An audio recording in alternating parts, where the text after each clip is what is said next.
Hi friends, welcome back to my YouTube channel. ഇന്ന് ഞാനിവിടെ ചെയ്യാൻ പോകുന്നത് ഒരു ഫിഷ് ഫ്രൈ ആണ്.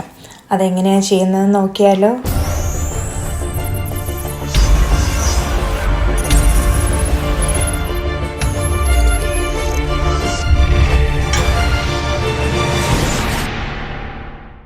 നമുക്ക് മീൻ കട്ട് ചെയ്തെടുക്കാം.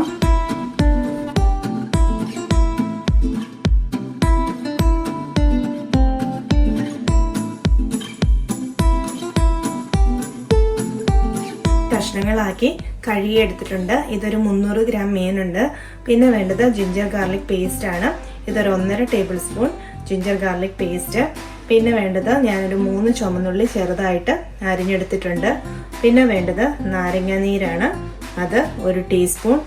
കറിവേപ്പില ആവശ്യത്തിന്. പിന്നെ വേണ്ടത് 1/4 ടീസ്പൂൺ മഞ്ഞൾപ്പൊടി. പിന്നെ 2 ടീസ്പൂൺ കുരുമുളക് പൊടി, 1.5 ടീസ്പൂൺ മുളക് പൊടി, 1 ടീസ്പൂൺ ഉപ്പ്. ഇനി നമ്മൾ വറക്കാനായിട്ട് എടുക്കുന്നത് വെളിച്ചെണ്ണയാണ്. അപ്പം അതിനൊരു 3 ടേബിൾ സ്പൂൺ വെളിച്ചെണ്ണ നമുക്ക് എടുക്കാം. നമുക്ക് ഇതെല്ലാം ഇട്ട് മീനൊന്ന് നന്നായിട്ട് പരട്ടിയെടുക്കാം. അതിന് നമുക്ക് ജിഞ്ചർ ഗാർലിക് പേസ്റ്റ് ഇട്ട് കൊടുക്കാം.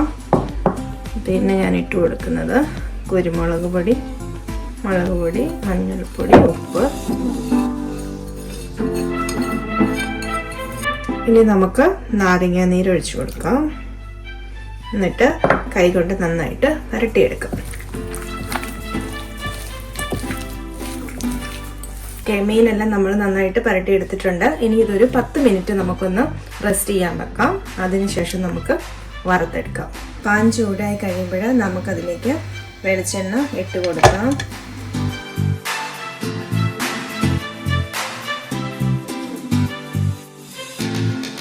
ഇനി ഇത് എണ്ണ നന്നായിട്ട് ചൂടായിട്ട് വരുമ്പോഴത്തേനും നമുക്ക് മീൻ ഇട്ട് കൊടുക്കാം.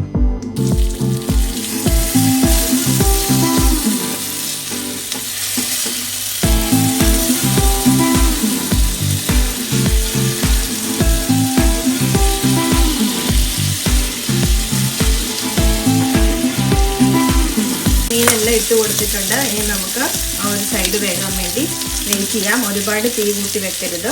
ഞാനൊരു മീഡിയം ഫ്ലെയിമിലാണ് ഇട്ടിരിക്കുന്നത്.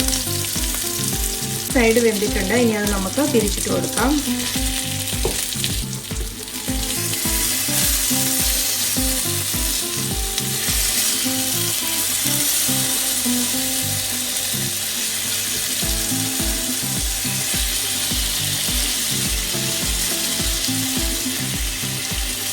തിരിച്ചിട്ട് കഴിഞ്ഞിട്ട് നമുക്ക് നമ്മൾ എടുത്ത് വെച്ചിരിക്കുന്ന കറിവേപ്പിലയും ചുമന്നുള്ളിയും കൂടി ഇട്ട് കൊടുക്കാം.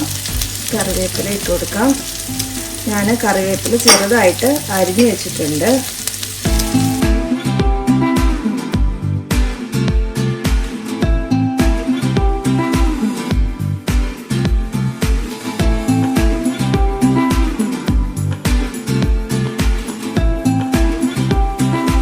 നമ്മുടെ മീൻ ഇവിടെ റെഡി ആയിട്ടുണ്ട്. ഇനി ഇത് നമുക്കൊരു സെർവിങ് പാത്രത്തിലേക്ക് മാറ്റാം.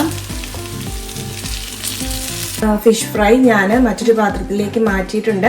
നല്ല ടേസ്റ്റി ആയിട്ടുള്ള ഒരു ഫിഷ് ഫ്രൈ ആണിത്. നല്ല ഒരു ഫ്ലേവർ വരുന്നുണ്ട്. നമ്മൾ കറിവേപ്പിലയും ചുമന്നുള്ളിയും ഒക്കെ ഇട്ടതിൻ്റെ ഒരു ഫ്ലേവർ വരുന്നുണ്ട്. അപ്പം നിങ്ങൾ എല്ലാവരും ഇതൊന്ന് ട്രൈ ചെയ്ത് നോക്കുമല്ലോ. എന്നിട്ട് നിങ്ങളുടെ അഭിപ്രായങ്ങൾ അറിയിക്കുക. മറ്റൊരു വീഡിയോയുമായി കാണുന്നത് വരെ ബൈ.